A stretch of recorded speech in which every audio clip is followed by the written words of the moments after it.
Everything can be taken from a man, but one thing, the last of the human freedoms, to choose one's attitude in any given set of circumstances, to choose one's own way. Suffering is an ineradicable part of life, even as fate and death. Without suffering and death, human life cannot be complete. He who has a why to live for can bear with almost any how. Love is the only way to grasp another human being in the innermost core of his personality. Those were a few of my favorite passages from Viktor E. Frankl's Man's Search for Meaning. This is definitely one of the most deeply impactful books I've ever read. Viktor E. Frankl was a survivor of the concentration camps from the Holocaust.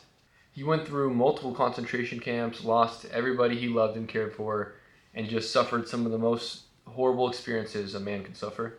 The first part of this book is him explaining in detail all the things he went through and how he took it. And then the second part of the book is him explaining his logotherapy, which he created afterward. He was a doctor and a psychologist, so he created that therapy as a way to treat patients who suffer from lack of meaning in their lives.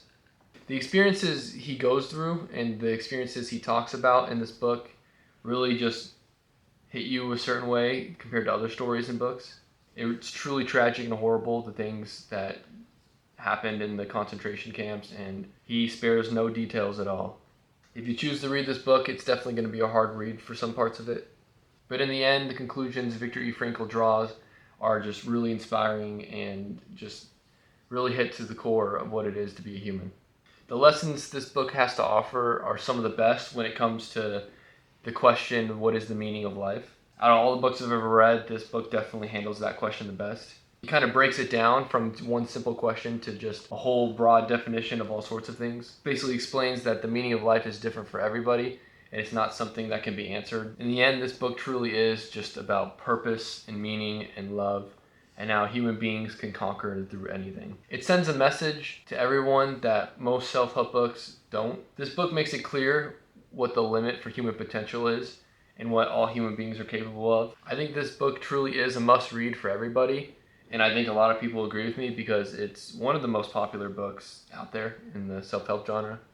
What it has to offer you is just a deep look into yourself and a deep look at the people around you, and just seeing what truly is inside each and every one of us. Even a lot of people out there who suffer from, existential vacuums, which he talks about a lot, this book can help start you on the journey that you need to start in order to fill that vacuum. It can be taken as a book that is very depressing and very brutal, but I think it's a book full of beauty and just complete understanding of what it is to be a human being. I would recommend it to anybody who is kind of feeling empty in their lives and who doesn't feel like they have any meaning.